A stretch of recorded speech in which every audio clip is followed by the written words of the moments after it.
Pretty Guilty Women by Gina Lamanna.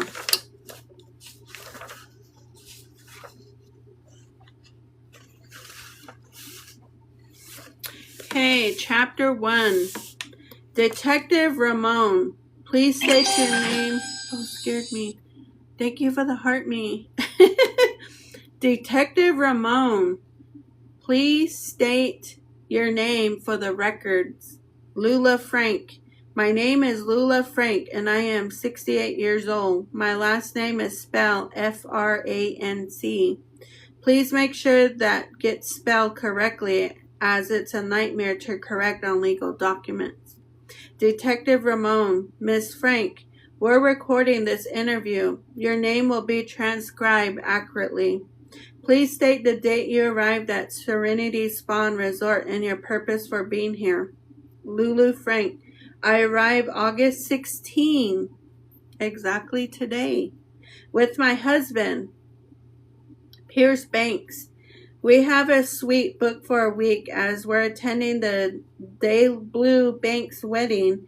I'm the groom's aunt by marriage. Not that my nephew would notice if I wasn't in attendance, but he'd be most certainly notice if we didn't. Leave him a check as a wedding gift.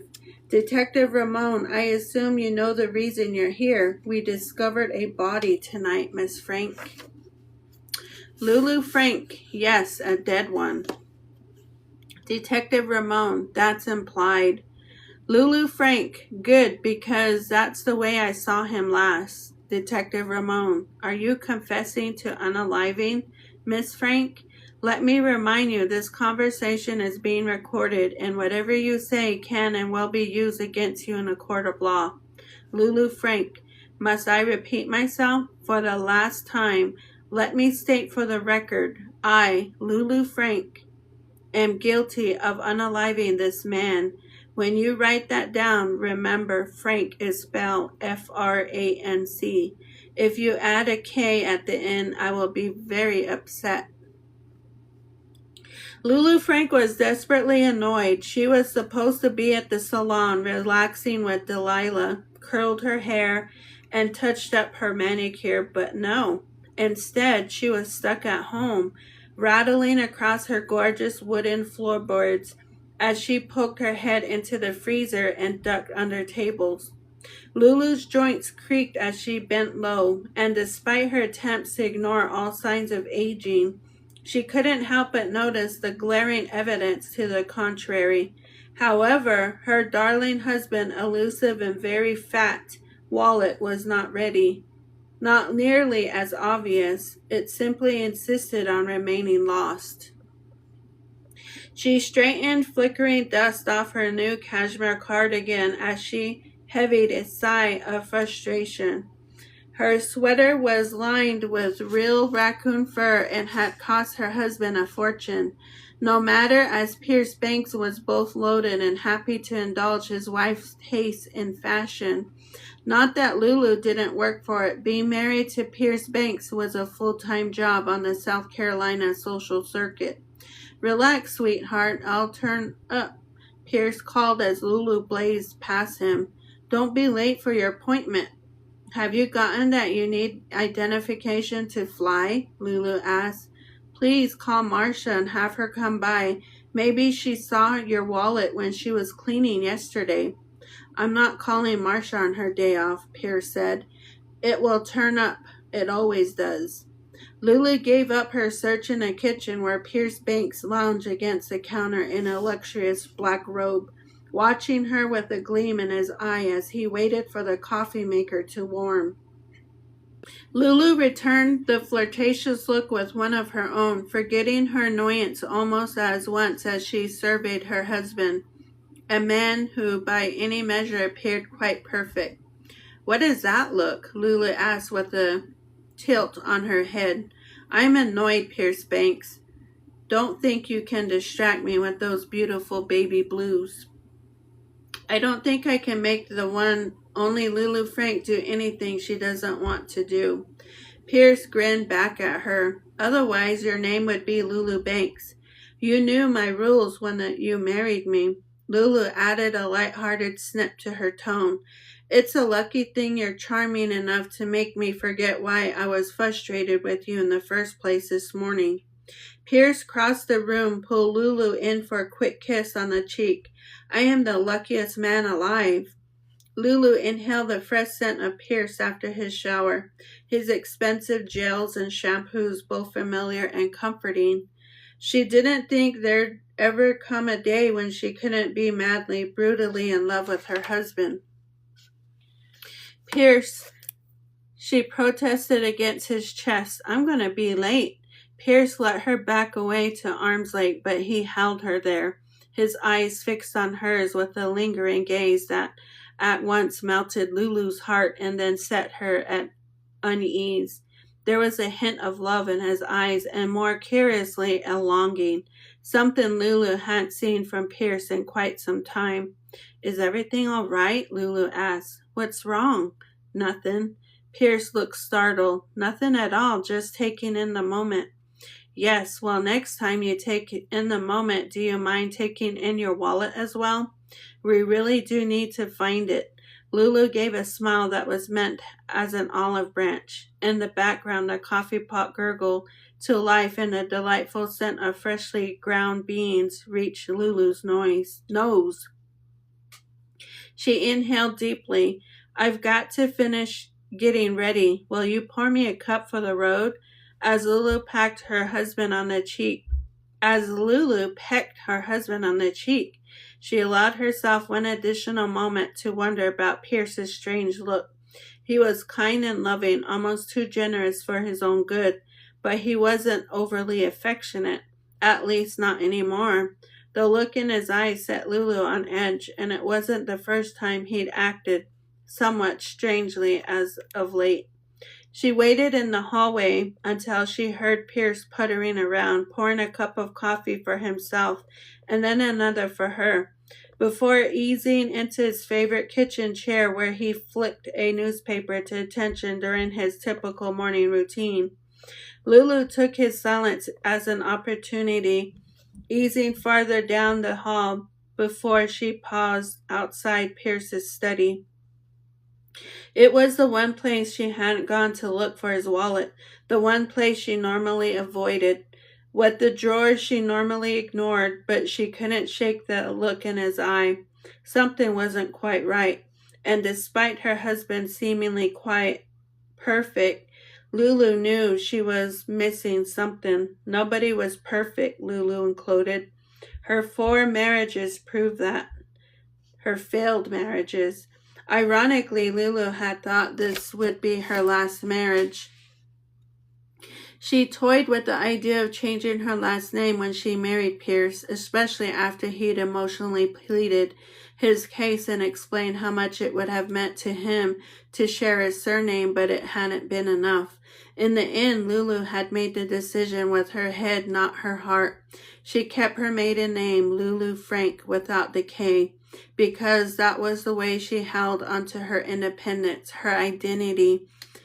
After nearly 7 decades of life, 4 men, 5 marriages, and through it all she maintained a certain sense of freedom, clung to it with greedy little fingers even though it had disappointed Pierce to hear her decisions. He said he understood, but Lulu wasn't sure if he ever truly could. After all, Pierce hadn't been married before.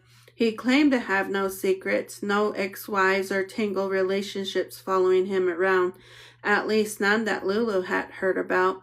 But somehow she suspected that all might change if only she could open the damn drawer. Lulu slipped into her husband's study. She knew with confidence that she had at least 10 minutes when Pierce would finish his coffee, crinkle up his paper, and pour himself a second cup before heading to his study to check his email. She didn't ever mean to pry, but Lulu was nothing if not curious. Her fingers curled around the handle on the drawer and gave a light tug. But it didn't so much as a budge. She knew it wouldn't, just like she knew Pierce wouldn't be fooled if he found her in here. yanking against a handle and claiming to be looking for his wallet. The truth was the drawer had been locked for more than a year now. Do all couples have secret drawers? Lulu wondered, casting a guilty glance over her shoulder. She paused to listen again, her heart pounding against her chest with such intensity that she checked her left arm for signs of a heart attack. Unfortunately, her arm was fine, and her erratic pulse was due solely to the fact that her perfect husband was keeping a secret. And Lulu was positively dying to find out why. Chapter 2. Detective Ramon, please state your name for the record. Ginger Adler. Ginger Holly Adler. Detective Ramon, what is the nature of your trip to Serenity Spa and Resort? Ginger Adler, we're attending a college friend's wedding. It's pretty obvious, I thought. Aren't you supposed to be the detective? I mean, there are signs for the ceremony everywhere. Did you see the letter board out front? Detective Ramon, I haven't. Ginger Adler, it's got a week's worth of activities on it. In my day, weddings were one-day event. And the money they're putting into this, there's a flower arrangement the size of the Taj Mahal outside the resort, spelling their initials in a heart. They even gave me a bottle of custom wine as part of the welcome basket in our room. Not the cheap kind either, with a label just stuck on the outside. It's an actual bottle of some special blend made exclusively for them. Don't you think it's all a bit much? Detective Ramon, let's stick with me asking the question. Mrs. Adler, when did you arrive at the resort? Ginger Adler, we were supposed to arrive on August 16 at 3 p.m. We didn't arrive until 8 p.m. Detective Ramon, 8 p.m. on August 16? What was the reason for your delay? Ginger Adler and Miss Flight, I almost unalived my husband because of it. Detective Ramon, I assume you were able to get on a different flight. Ginger Adler, yes. Luckily, my husband lives to see another day. Detective Ramon, Miss Adler, I assume you understand why I've called you in here this evening.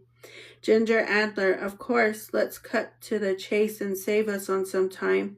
I am responsible for a man's unaliving tonight. Is that what you needed to hear? Elsie, get your shoes. Ginger tugged a hand through her strawberry blonde hair, now showing a smattering of gray. She meant to get the highlighted before the wedding, but there was no time now.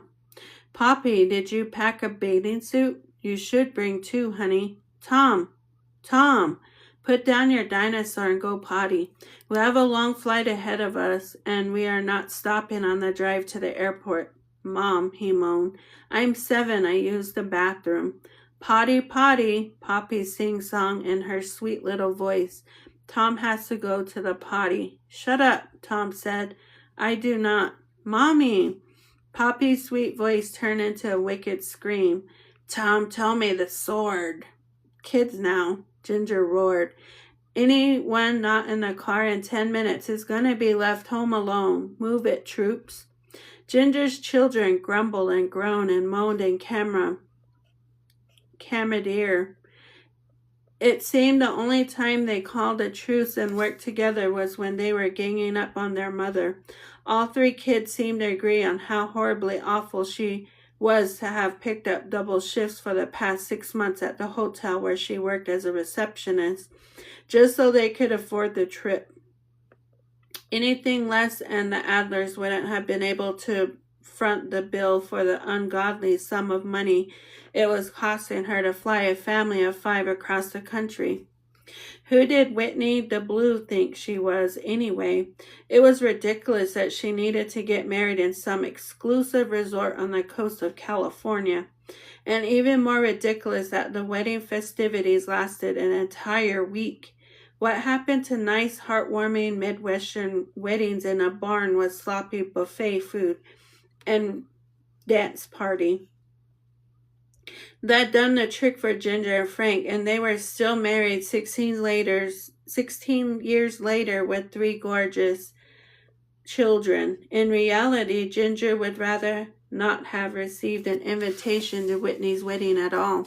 She and Frank really couldn't afford to be going, but the wedding would only happen once, and Ginger and Whitney really had been good friends in college. Of course, Emily and Ginger had been best friends, but that relationship had frizzled once. Emily had gone and turned into a complete and utter bitch. If I don't see your butt on the toilet in 2 seconds, Tom, I am going to put you there myself, Ginger called. Frank, where are you? Can you find Poppy's other shoe? The pink one. She needs it for the ceremony. Elsie, you've packed a library in the backpack. Do you need 94 books for a week? And they're all so torn up and manipulated. Can't you choose a regular-looking book to read by the pool so people think we're a normal family? Ginger limply picked up a battered, dog-eared, somewhat stained paperback that her daughter had likely acquired from the neighbor's little free library. Elsie had a thing for random books and preferred to choose an odd freebie from next door rather than buy her own, which fit very well with Ginger's budget, but not so much with the image of a neat little family vacationing at a luxury resort. However, Elsie was almost 16 and almost impossible to be around. Arguing with her only made things worse. She developed some sort of new attitude that revolved around obnoxious technology, an inability to string a full sentence together, and a general moodiness that affected the entire house. Even vacationing in California had barely tipped the edges of her lips into a smile. Frank, Ginger looked toward her feet where they were 4 full-size suitcases, 3 halfly zipped duffels, and Poppy's little backpack, along with the entire zoo of stuffed animals. A little help there? Sorry, honey, I didn't hear you. Frank Adler careened in through the front door of the suburban 3-bedroom house, just a touch too small for the 5 of them. With a goofy grin on his face, I was watering the tomatoes. You were? Ginger felt her lips parting in shock. You were watering the tomatoes? Yeah, well, Leslie won't be here to care for the plants until Wednesday, and we're really in for a heat wave. Would hate to see those babies die. I figure a good soak will keep them healthy for a few days. Frank paused, running a hand through his already ruffled hair. Hey, I forgot all about the potted lemon tree and the raised garden bed. Honey, I'll be right back. No, you won't. Ginger felt her voice turn ugly. Frank, what about your real children? Tomatoes are not living things. Well, actually. Forget the damn tomatoes, she said as her phone burst into jingle. I've got to answer this. Can you help get the children ready for the trip that you wanted to take? Ginger's shoulders stiffened with resistance at the horribleness in her voice. This wasn't like her. Ginger was fun and patient and exuberant. She wasn't a nag, and more importantly, she loved Frank. She loved his silly hobbies and stupid projects. His very zest for life was once of the reason she'd fallen head over heels for him in the first place. But then life had happened, and kids and finances and insurance and lost pink shoes.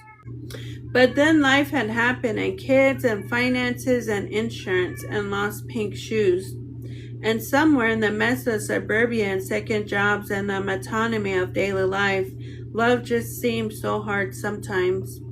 Sorry, Frank mumbled. What did you need to do? Forget it, she said, pulling her phone out from beneath the mounds of other things she had in her arms.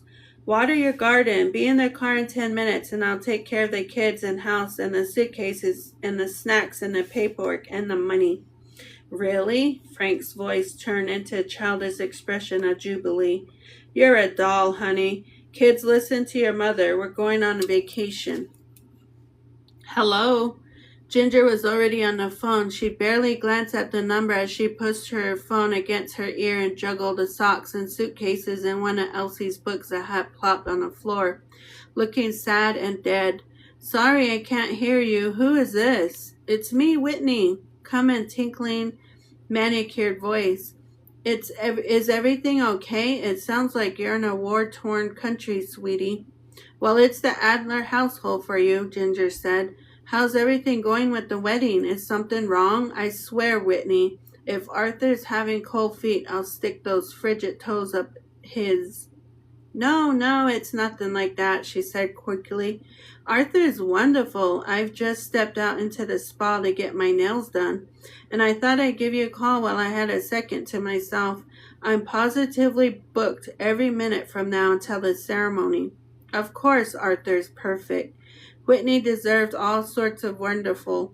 So why was the image of Whitney wildly in love, chatting easily while a masseuse rubbed her shoulders and a nail technician pampered her feet, and yet another professional waxed her lady business? So dang frustrating. As if Whitney's blissful naive was some sort of sin. Just you wait, Ginger thought. Wait for the third kid, the tightening budget, the sleepless nights. Then Ginger would call Whitney back and daintily inquire about her delightful marriage and beautiful children, picturing her baggy-eyed with roots showing and a child on her breast, while Arthur watered his fucking tomatoes. I'm thrilled. We'll be seeing you soon, Ginger said instead. We're trotting out of the house now. Excellent, Whitney said. But that's sort of what I was calling about. Go on, Ginger said, grinding her teeth as a shoe came flying over the upstairs banister and nearly took her eye out. What's bothering you, sweetie? Emily called. Whitney said in a rush. She wanted to know if it would be super rude to last minute change her RSVP and attend. It's a little late, don't you think? Yes, but well. Whitney had always been uncomfortable with confrontation. Everything from her angelic blonde hair to her precious pale skin shrunk at the first sign of an argument. I was thinking of telling her she could come. She thought she'd be traveling and now she's not, and anyway, I thought you should know she's going to be there. That's great, Ginger said in a high-pitched falsetto. Thanks for calling. I'll be fine. We're all adults. Now you just focus on getting married and looking marvelous. We're running late for our plane, so I'm going to let you know. Go get pampered. See you soon. Ginger sighed and collapsed on a couch, the phone cradle in her limp hand as she stared at the muddy shoe on her white floor. She should have never RSVP'd to this wedding. She'd have to face Emily while towing tomato-loving Frank on the one arm and 3 children headed straight to the juvenile detention center behind her. Chapter 3. Detective Ramon, please state the time and date you arrived at Serenity Spa and Resort, as well as your name for the record. Emily Brown. Emily Brown, I arrived the 16th of August at 4 p.m. Detective Ramon, did you go straight to your room? Emily Brown, no, but I suspect you already know that. Detective Ramon, I have an eyewitness who claims you joined a man in his room. Emily Brown, yes, Henry, I met him on the plane. Detective Ramon, the flight you took on August 16? Emily Brown, yes. Detective Ramon, please describe the nature of your relationship with Henry for the record. Emily Brown, what does that have to do with anything? Detective Ramon, I'm sure you're aware this is an investigation into how I met unalive, Miss Brown. Emily Brown, I could get a lawyer. Detective Ramon, you could. Emily Brown, but there's no need. I fired that pew pew. Detective, I unalived a man tonight. Why don't you hand me both of those, please, and thank you. Emily Brown gestured at the flight attendant carrying 2 glasses of champagne and forced a smile at him. I really hate flying. Of course, he said, setting both glasses on Emily's tray table before respectfully bowing his head and returning to the front to retrieve more drinks for the first-class passengers. That's a laugh, Emily thought. She wasn't a first-class passenger by a long shot, nor was she scared of flying. However, when the airline bumped her up to the last second, what was she supposed to do? Decline free drinks? Emily settled deeper into her seat, closing her eyes in an attempt to relax. She came up short with a passenger, chucked her head with a hefty backpack in passing. Emily's eyes flashed open as a stressed-looking woman with two small children in tow leaned over and apologized, an apology that was lost when one of her sons elbowed Emily in a thigh during a heated argument with his brother. Gosh, I'm sorry, the woman said again. We're terrorizing you. Boys, what did I say about behaving? You get none of those cookies we packed if you don't say sorry this instant. Sorry, they chirped in unison. It's really okay, Emily said. I understand I used to be a teacher. The woman gave her a grateful smile as the line moved along and she barked at her children to keep up. Emily had been a preschool teacher for long enough to understand exactly how difficult it was to get small children to do much of anything in an orderly way, let alone behave on a cross-country flight. But her patience for that sort of work had expired long ago. Her career as an educator had been short-lived after college, and over the past 10 years, she transitioned instead to corporate America. She had evenly settled into a comfortable position as a project manager at a marketing company. It was much safer there. Wincing at the memories, Emily took her first sip of champagne and glanced at the empty seat next to her. With a small laugh, she shook her head and then closed her eyes again. The only reason they bumped into her first class was probably because she was still single. No children at 38, her biological clock was winding down. Emily finished her second glass of champagne and stacked the two cups on top of each other with a shadow appeared over her shoulder. She glanced up at the hulking presence, noting that her new seatmate was one fine specimen of men. But when Emily truly laid eyes on him, her first impression was that he was tired. The same sort of bone-tired she herself often felt.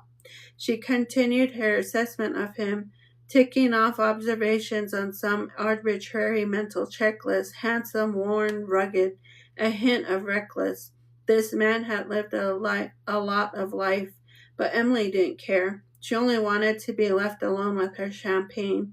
This man had ruined everything. She almost had the road to herself until he showed up. A surge of illogical frustration bubbled in her chest as she sat pointedly back in her seat and ignored him.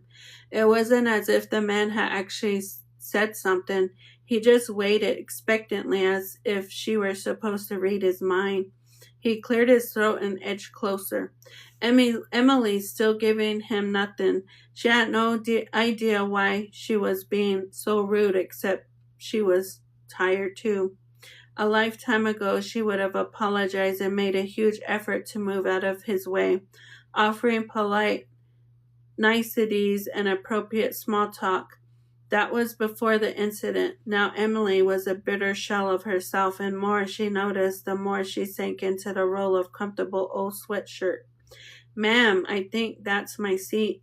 The man's voice was deep and rocky, like a desert gravel road crunching against tires. Emily moved her legs ever so slightly closer toward the seat. Can you get by? He threw a small backpack in a bin above and then climbed roughly over her. Apparently, both of them were in a mood, but it was nothing Emily couldn't handle. If he knew half of what Emily had gone through, he might think twice about getting on her bad side. As he adjusted and buckled his belt, Emily couldn't help but glance over. He brought no personal items with him to stash under his seat, a choice that always mystified Emily. What was he planning to do all flight? Stare at the window, pick at his fingernails, sleep? Heaven forbid his plan was to talk to her. Sir, can I get you a beverage? The flight attendant appeared again, politely ignoring Emily's two empty glasses. We have sparkling water, champagne, sodas, liquor, wine. The man's eyes flickered toward Emily's empty cups, then to her hands clenching around the seat arms, then back to the flight attendant. Whiskey for me, 2 champagnes for the lady. The flight attendant stared blankly at him. He clearly didn't believe in serving Emily 4 glasses of champagne before the wheels lifted for takeoff. But there was a certain weight to the way this man carried himself, as if it would be unwise to mess with him, so the attendant nodded. Very well, sir. The more Emily studied the man next to her, the more intrigued she became. Her champagne saver looked something like a cowboy with worn jeans and a simple, buttery, soft black sweater. The alcohol already twirled lazily through Emily's brain, and she wondered what it would be like to rest her cheek on his shoulder and close her eyes. To have his hand come up and dance lightly over her skin as she drifted into safety of a nap. Emily gracefully reached for a glass when it arrived and held it up, clinking the cheap plastic lightly with his. Cheers. What's your name? Henry, he said. And yours? Emily. Emily, no last name. Henry, no last name. Henry raised a glass of whiskey to his lips and downed it in one gulp. Emily watched him with interest. So are you from Chicago, Henry Anonymous? He glanced out the rain-streaked windows and watched men and women dressed in neon orange vests shuffle around below, carting bags and directing traffic beneath the gray clouds hovering over O'Hare. No, I'm only passing through. I moved here a few years ago from Minnesota after college, Emily offered. That's the reason I'm headed to California. I got nothing to do. An old roommate of mine is getting married. I fucking hate weddings. Henry sucked his teeth. Is that why you're still single? Emily saw Henry glance at her bare ring finger. She raised her hand, wiggling her fingers to make it easier for him. He arched an eyebrow and looked out the window again. And Emily found herself peeking for a glance of a ring on Henry's hand, but it was equally as naked as hers. One more question, she said as she reached down to her own bag stashed beneath the seat and pulled out headphones, a market, and a small photo album. What are you planning to do for a whole flight? Henry's eyes flicked toward Emily's supplies. Not an art project? I never understand why people don't bring a book or a tablet with them on the plane, she said. Won't you be bored staring out the window? I inevitably sit next to women who want to talk the entire flight. If you brought headphones, Emily pointed out, you could have plugged them in and pretended you couldn't hear those annoying women. Henry gave a half smile for the first time all flight, reached into his pocket and withdrew 2 earbuds. Without another word, he popped them in his ears and rested his head against the seat, staring out the window. The other end of the cord dangled uselessly between his knees. Nice. Emily shook her head and looked away. Subtle. She gave a soft laugh, and it changed something in Emily. It warmed her blackening heart, softened the bitter taste in her mouth, like tea that steeped too long, and a hint of honey to make it palatable. She, Emily Brown, had made this surely fine-looking gentleman laugh, a stranger. As Emily polished off her champagne and studied the man next to her move overly, counting the grooves on his face like battle scars, noting the laugh lines that seemed to have softened over the years, as if Henry hadn't had a reason to smile in quite some time. She could relate, and if the weekend weren't as awfully as she expected, she wouldn't be smiling again anytime soon. So why had she called Whitney and RSVP'd at the last moment? Emily still didn't have an answer. Part of it had been curiosity. In college, some 15 years ago, Emily, Whitney, Kate, and Ginger had been the best friends. Then Emily had made one choice that had sent the four spiraling down wildly different paths through life. The thought sent a chill along Emily's spine. She hoped Henry didn't notice her reluctant shiver. Turning toward the album on her lap, she thumbed through pages of happier times. She racked her brain for options to add beneath the photos while the flight attendants prepared everyone for takeoff. However, her time was mostly spent chewing on her pen and daydreaming instead of jotting down lovely, heartfelt phrases even after the pilot had gotten the 4-hour trip well underway. Sometime later, Emily found her head bobbing forward. Her hand slid over the book, and she closed it, sensing Henry's curious glance at her lap. She resolutely turned her head the other way, let her eyes collapse shut, and before she knew it, she found they were halfway to California. Shaking herself awake, Emily dropped the tray table before her, placed the photo album on top, still disoriented from her unexpected doze. She wiped her eyes and blinked a few times until the alertness settled back in her brain, hampered only by the slight lingering effects of her champagne. Hunching over the weathered album, Emily resumed her scan of the images. The book featured those smallish square photos from disposable cameras, the stills taken long before phones or digital versions had been perfection. So much easier. Emily smiled at one particular image where the four girls had smooched together, crammed with limbs entangled underneath one teensy tiny Christmas tree that they decorate with whatever junk they could scrounge up in their college apartment. Emily recalled Ginger's playful cackle as she'd made paper snowflakes out of old exams she bombed from a certain history professor she'd sworn had a vendetta against her. They'd sipped spiked eggnog and belted Christmas carols at the top of their lungs until their resident advisor had pounded on their door with a noise violation in hand. Ginger had made a paper snowflake out of the violation too. Emily's thoughts were uninterrupted as Henry glanced over her shoulder and spoke. "How old were you there?" She considered. "Oh, I don't know, 20? This must have been junior year of college." Emily knew for a fact it had been junior year because she recognized a present under the tree she wrapped to give to Ginger. It was a silly thing, a set of matching Christmas pajamas for her and Ginger to split. After all, they'd shared everything, an apartment, a friendship, a life, until Emily shared one thing too many and ruined everything. "Do you keep in touch with all of them?" Henry asked. "Seems like a lot of work." "No, actually," she said. "I mean, the occasional Christmas card, maybe, but Kate, this one here, she lives in New York. Whitney's in California. Ginger's in Minnesota, and I'm in Chicago, and we don't make a habit of meeting up." "Why are you going then? You hate weddings, you don't talk to these people. Seems like it makes sense to skip the damn thing." "Maybe I should have," Emily shrugged, "but I have a week of vacation to burn and it's supposed to be a very nice spa and resort. I will probably barely see them at all."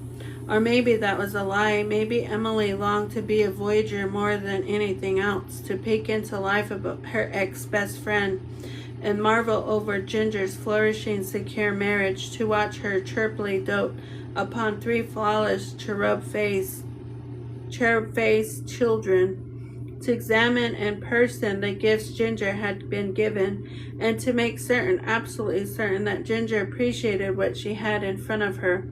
Emily had Facebook, and even though she and Ginger weren't friends, Emily could see her profile picture of a bubbling, joyful family. God only knew how Emily had suffered, and God only knew how much Emily admired, envied, desired what Ginger had. If it weren't for one terrible decision in college, maybe things would have been different. Maybe Emily would be sitting in economy class with 3 children climbing on her lap, shooting knowing, lovely little glances at an adorable, loving husband. Instead, she was groveling over photos from years past, longing for simpler times. "Well, that doesn't make any sense to me, but maybe it's different for a man and a woman." Henry sat back in his seat, closed his eyes. "You're an adult. You clearly don't like these women anymore. So why torture yourself?" Emily's fingers shook and she capped her marker she had been holding so no stray flecks of ink marred the irreplaceable photos. There were no backup copies. What makes you think I don't like them? Henry opened his eyes and glanced at his watch. It doesn't seem like the captions are coming easily to you. If they were still your friends, it wouldn't be so hard to write your little love notes. It's a wedding gift, Emily clarified. I'm trying to make it nice for the bride. However, as Emily peered down at the book, she was so surprised to find Henry Anonymous was right. She'd only written a handful of captions on a 30-page photo album in the span of a few hours. I'll finish at the resort, she said.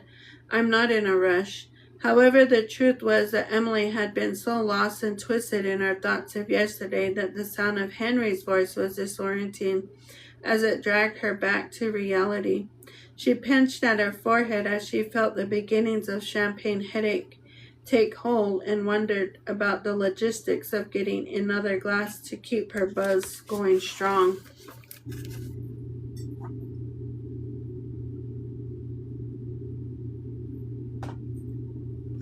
She leaned over the arm of her chair, glancing up the aisle in search of the attendant.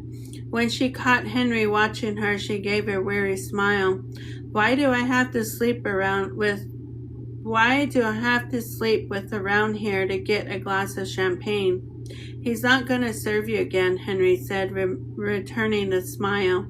I think the flight attendant is a bit frightened of you. That's ironic, she said, seeing as I'm not frightening at all. I only wish he'd top up my glass or this headache is going to get worse. Why don't I buy you a drink when we land? I really should get to the resort and get checked in. What are the chances you're staying at Serenity Spa and Resort? Emily choked back a noise of surprise. Did you see the reservation on my phone? You wrote down the date and location of the wedding on front of your album. Henry's gaze flickered downward. It wasn't hard to guess. We'd been suckered into attending the Day Blue Banks wedding too. That's where I'm headed, and I figured there are only so many week-long extravaganzas in California at one time. That would be correct, Emily said, somewhat mystified and quite unsure how she felt about sharing a hotel with this gorgeous and mysterious stranger. I'm obviously friends with the bride, as you saw from the photos. You? Cousin of the groom, Henry gave a polite shrug. We're not close, but it's family. I suppose you could buy me a drink at the resort then, she blurted, feeling a bit shy, if the offer still stands. I'd hate to be interrupted by a bunch of family I haven't seen in years, he said, giving her a somewhat lopsided smile. They say my room has a great view and complimentary bottle of champagne waiting for my arrival. You're welcome to join me. Oh, like you, I don't have a desire for small talk and mingling. I got a work project due next week, so I'll be holed up in my room most of the weekend fighting a deadline, which is fine by me. Oh, Emily said, feeling a thrill of cascade through her body at the thought of his implication. I see. What do you do? I've got a big case, he said, but if you'd like to join me for a drink this evening, I could use a break. We'll see, Emily said, knowing full that it was exactly what she wanted to do. I should probably check in with the bride first, see what's on her agenda. Is this Whitney? I haven't met her yet. Henry leaned over, his breath hot against Emily's neck as his finger extended in a point toward the photo open in her book. It was one of Emily and Ginger, their faces squished together with smiles of glee painted across their lips. They were sitting in a bundle of blankets in the back of Frank's beat-up truck at the drive-in movie theater on a hot summer's evening. If she closed her eyes, Emily could feel the warm Midwestern breeze, smell the buttery flavor of popcorn, feel the stickiness on her fingers. When she opened her eyes, she realized Henry was watching her curiously. Sorry, she said quickly. No, it's not. It's a different friend, or was. Henry paused over his glass of whiskey. Emily hadn't remembered him ordering another, but she took a grateful sip regardless. It's been a long time since I've seen these friends, she admitted. I'm a little on edge. While this helped, Henry leaned forward, his fingers tilting Emily's chin upward. He waited there, paused, his eyes telling her she needed to meet him halfway. Emily tipped forward, lost in the pull of him, the comfort of the man's arms, the allure of a stranger who knew nothing about her but could make her forget it all in one tiny minute. Their lips met in soft test of wills. Henry pulled back first, and if Emily wasn't mistaken, he looked quite pleased with her kiss.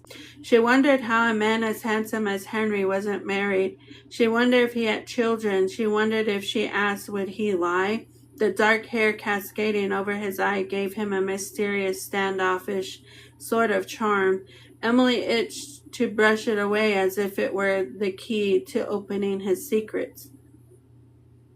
What happened next was a blur. It was a mix of alcohol simmering in her blood, the thought of showing up alone, fat, ugly, and old, for the sole purpose of lording her misery over Ginger, as if Emily had been self-sacrificing guardian angel in college. Maybe that was why Emily reached over and brushed the look of hair from Henry's forehead. Their glazes cemented a concrete bond between them. A knowing, reckless dare, the pulling of two broken souls toward each other in a poisonous, futile swirl of lust. Henry leaned forward, grabbed her chin roughly with his hand, and pressed his mouth to hers. They tangled together, hot, heavy, until he nodded toward the back of the airplane. Emily felt her heart race, her stomach twisted. She returned his nod. They screwed in the airplane bathroom. Emily's foot wedged on the sink as Henry pounded into her, his eyes jungle green, flecked with gray, studied her with surprising intention as she moaned his name against his neck. His grip was hard, their pace fast as they fucked like teenagers, tasting whiskey and champagne, smelling a fresh, spicy cologne mixed with cheap airplane bathroom sanitizer. She grasped his delicious buttery sweater between her fingers as they finished. The two shared a cab to the resort. They checked in at the same time at different desks. They met at the elevator. I'm 509, he said. 411, she said. Your room or mine? Chapter 4. Detective Ramon, please state your name for the record, the time and date you arrived at Serenity Spa and Resort, and your purpose for being here. Kate Cross. Kate Cross, August 16 at approximately 3:36 p.m. Attendance at the Blue Banks wedding. Detective Ramon, thank you, Miss Cross. Now please tell me, do you recognize this man? Katie Cross. Yes. Detective Ramon, please state your relationship with him. Kate Cross. There isn't one, considering he's unalived. Detective Ramon, please state the nature of a relationship with him while he was alive. Kate Cross, let's be efficient here. You want to know who unalived him? I did. Detective Ramon, Miss Cross, were you acting as part of a group? Kate Cross, no, we were alone when it happened in this story. Detective Ramon, Miss Cross. Kate Cross, I'm a lawyer, detective. I know my rights. I know you're recording, and I know you can use this in a court of law. I hit a man over the head with a wine bottle tonight, and he never woke up. I acted alone. Now, can we move along? Where are you? I got lunch. In here, Kate called. She glanced through the window of her newly purchased condo, not quite the penthouse in her building, but close enough. This was New York. Real estate was expensive, and the fact that she had secured a 2-bedroom, 2-bath space with the view of Central Park said enough about her financial situation. The sound of Max tooling around the kitchen filtered into the bathroom. Her longtime boyfriend, she really was too old to be calling him boyfriend, but Max was skittish about getting married, had been debating moving in with her. He spent more nights sleeping over than not, but still refused to give up his own apartment. Part of the reason she'd bought this new space at such an exorbitant price was so they'd have room to grow here together and hopefully ease his fears on marriage. He was 45, for God's sake, and she was 38. They weren't getting any younger, and they both agreed to have one child. TikTok and all that. Leave the food in the kitchen, Kate called, twirling the satin ribbon of her robe between two fingers. I've got a surprise for you. The sounds in the kitchen quieted, but they didn't stop. She couldn't be sure if she heard Max sigh or if she imagined it, but finally the unwrapping of takeout food calmed, and he made his way to the bedroom. Kate's smile faltered as he stopped in the doorway with a stony expression, but she recovered quickly after all. She was a professional at keeping her emotions chilled. She made a partner a year ago in William and Brooks and couldn't have done so without the ability to keep her personal feelings on ice. There you are, babe, Kate said, letting the robe that had been delivered to her work that morning drape open to reveal a flat stomach. Underneath, she wore La Perla lingerie that cost more than most Americans paid monthly in rent. Kate, I'm hungry. Max's eyes skimmed briefly over her. Can't we eat lunch like a normal couple? Kate felt the sting that the crack of a whip, but she forced herself not to let it show. Come on, one little quickie. Kate, don't you like my outfit? Kate preened under the lavish fabrics. She ran her hand seductively down her neck, fluttered her eyelashes, then continued her caress between her breasts and over her distinct abs. Thanks to Marvin, the marvelous bank-draining personal trainer came 5 mornings per week, down between her legs. I've been waiting for you. Max rolled his eyes and stalked away from the door. Forget it. I'm going back to work. There's food on the table if you want. I'm not hungry. Max! She fought back the panic rising in her chest. Don't you dare walk out of here. Sipping her feet into gorgeous cream slippers, Kate tread into the living room, her long bare legs falling to draw the attention of Max, like they used to. Once upon a time, he would have come running into the bedroom and pounced on her. They would have torn their sheets apart in a hot and sweaty lunch date. They followed it up with a giggling rinse in the double-headed shower she installed exactly for such occasions. Stop right there, damn it, she said, her voice taking on that possessive, growly sound that was unlike her. Don't walk out on me, Maximilian Banks. I'm not walking out on you. I only said I wanted to have a normal lunch. Max stopped in the kitchen to face her, shooting her expression eerily close to disgust. If you can't give me that, I'm leaving. I'm ovulating. Congratulations, Max narrowed his gaze at Kate. How do you know that little detail anyway? We're supposed to be on a break. Max, please, Kate said, her heart pinching with the sense of impending loss. You can't give up hope. Hope? Max started to run a hand through his hair, then stopped so as not to disrupt his meticulous style. Instead, he massaged his forehead. We agreed after the last failed round of IVF that we'd take a few months off. No temperature charting, no medicines, no pregnancy tests. It's too much, Kate. It's driving us both out of our minds. It has taken over our lives.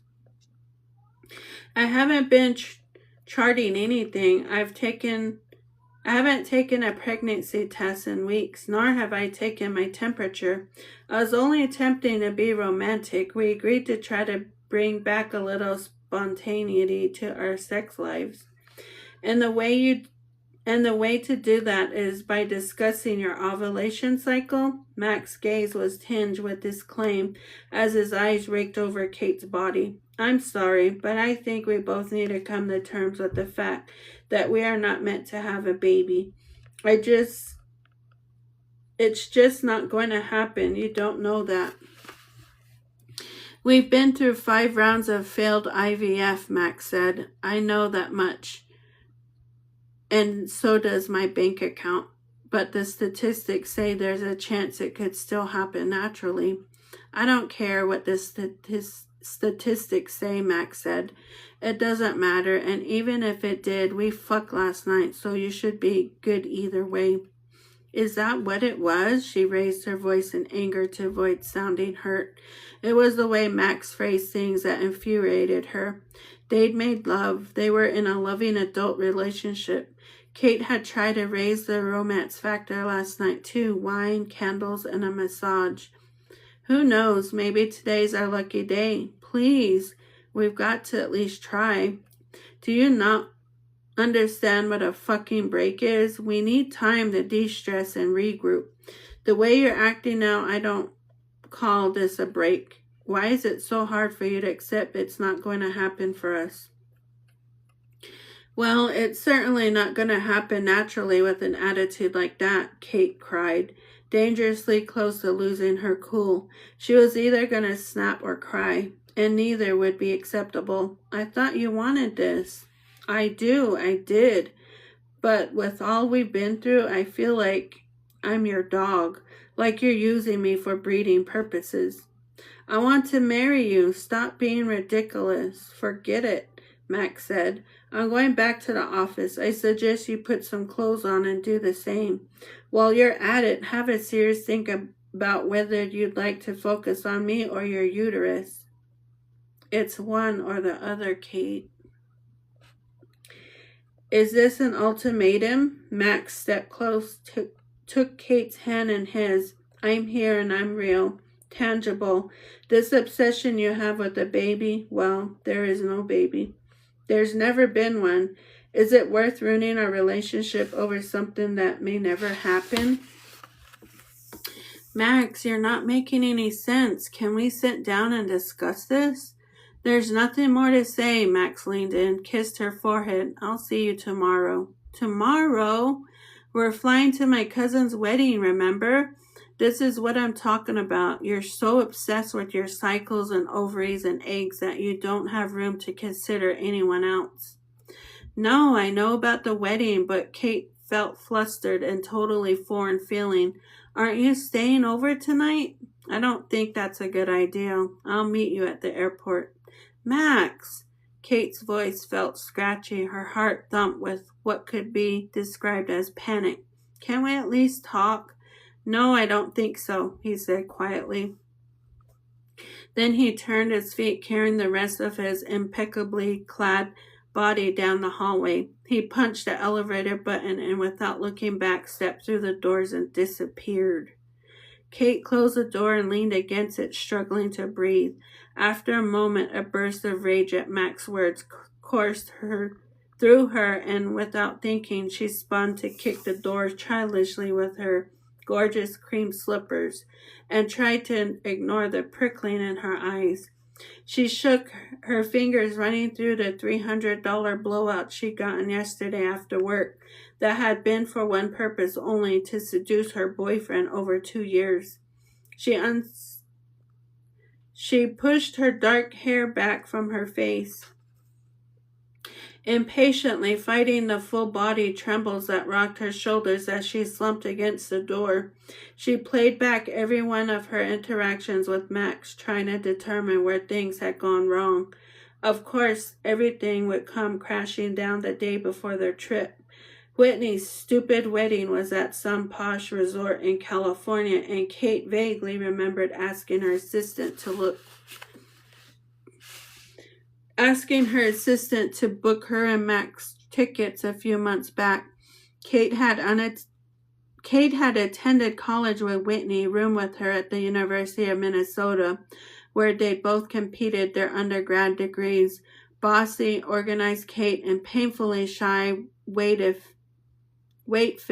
Whitney had been the perfect match in some bizarre universe. While Kate lived to argue, Whitney avoided confrontation at all costs, and the two had managed to create an odd sort of friendship through bookish nights and boozy weekends.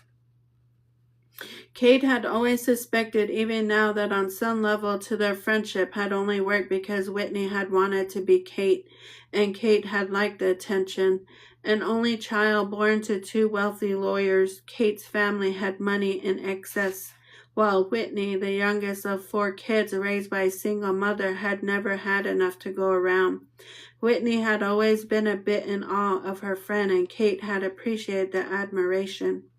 Ironically, Kate's first thought when she'd received the beautifully embossed invitation to Whitney's wedding was that Whitney had met her goals. She married rich and could now afford the wedding of Kate's dreams, and it was clear Whitney wasn't hesitating to show off her newfound social status. Still, Kate had to wonder about the wedding of Whitney's dreams. A rich, posh wedding would fit the style of Kate and Max. It was who they were for Whitney. Kate had always pictured a more intimate family gathering complete with slew of close friends, loud music, and dance party that carried on into the wee morning hours. Strangely enough, it had been at one of the drunken college parties Kate and Whitney had attended together where Kate first met Max, when he was in town visiting his cousin Arthur Banks, a study buddy of Whitney's. Although Kate and Max had reconnected until years later in New York, Whitney had received credit for the initial introduction.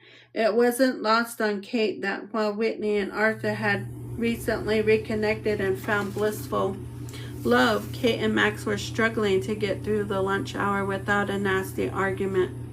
Now Kate was due to face Whitney in a reunion with nothing aside from a career to show for her 15 years of post-college life. The only ring on her finger and the 2-carat diamond she brought herself for the last promotion. She had no children. She couldn't even get Max to officially move in with her. There was no life to speak of outside of her glaring, successful career. Kate heaved herself to her feet, idly wondering what Whitney's reaction would be when they saw each other in person. They kept in touch in vague, distant ways, but they hadn't met face to face for nearly 5 years. Living in opposite coasts, aging out of weekend girls' trips, and demanding careers had a deteriorating effect on friendships. Would Whitney gloat? Kate didn't think so. Whitney wasn't the type to gloat. She would be polite and demure, offering quiet sympathies like the time in college when Kate had scored lower than Whitney on the exam. I'd been only once a stupid history test, no less, and Whitney had pulled out an A while Kate had been enraged to find an angry red B+ scrawled on her paper. Kate hated turning in work that was anything less than perfect. She always had and she always would.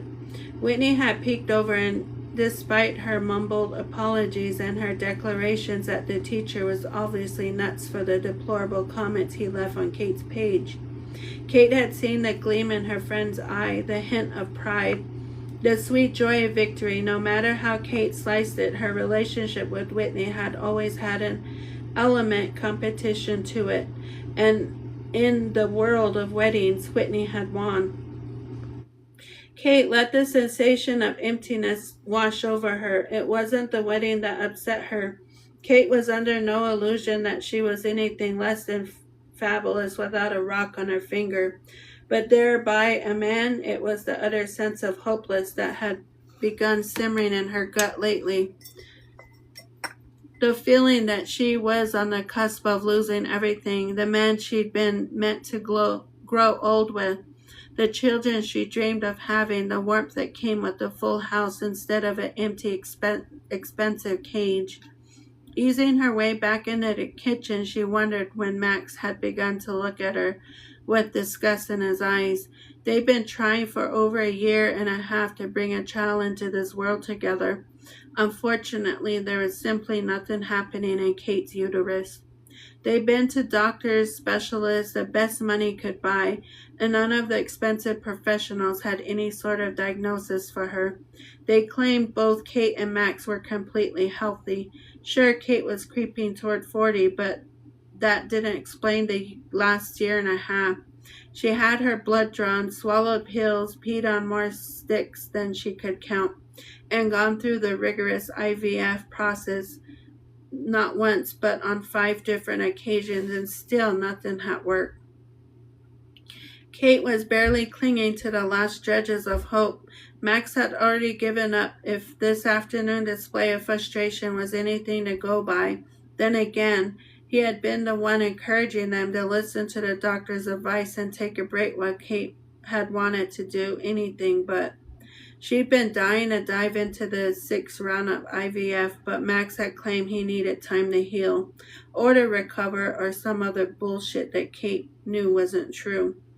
Max took pride in never displaying emotion aside from the occasional bursts of anger. He hadn't needed to heal. Max wasn't tired and worn from the physical, mental, emotional process of it all. He was sick of Kate. Kate was broken, and Max didn't like to play with broken dolls. So for the past several months, instead of trying for the baby she desperately desired, Kate had been forced to watch previous egg cycles through her body. She never cried when it happened, but the crushing sense of emptiness was worse, if anything. Lately, her periods had been so light from the stress and anxiety of not trying that she feared it would be more impossible than ever to conceive naturally. The very hope that had been sustaining Kate was gradually fading away into oblivion.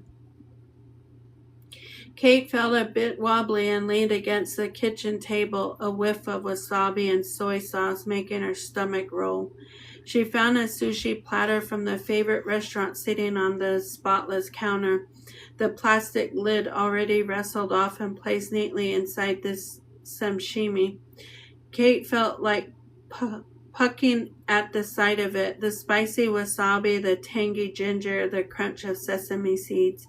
She tipped into the trash. If she were pregnant, she wouldn't be able to eat it anyway. Storming into the bedroom, she shed her outer layer and slipped into a fine skirt and jacket combination fit for the office. She added pearl earrings, a matching necklace and bracelet that Max had given her for Christmas last year. Maybe after work she stopped at Max's place and apologized.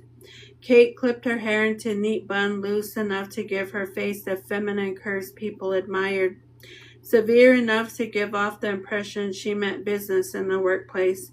As she grabbed the handbag that matched perfectly, she fingered the dress sitting out on the hanger that Max had demanded she wear to Whitney's wedding. He picked it out, ordered it straight from the French designer's website, and had given it to her as a gift for Valentine's Day. The gown was a floor-length stunner made with silky red material meant to skim Kate's trim hips. It had been tastefully decorated with a delicate lace pattern across the chest and two exquisitely thin straps that would hang sweetly from Kate's shoulders. The slightest of trains would swish behind her as she walked, ensuring that all eyes would be on her, or rather on Max and his date. The whole thing was excessive and over the top for some stupid wedding, but Max didn't seem to care. Kate sometimes had the feeling he saw her like a Christmas ornament, a beautiful piece of art to display when convenient and then tuck away in precious papers when she was no longer needed. As Kate held the dress in front of her body, examined her figure in the mirror, and pictured her hair and makeup tucked in just so, she smiled. Max needed the night to cool down. Tomorrow they'd be on the plane together to a lush spa, and there was a chance she'll still be fertile. Between her agreement with Max to stop charting her temperatures and her irregular periods, she couldn't be sure her exact ovulation date. A week spent away together under the influence of a romantic wedding and candlelit dinners and relaxing massages was just the ticket. Kate would come back pregnant from the damn spa if it killed her. That is the end, you guys, of chapter 4.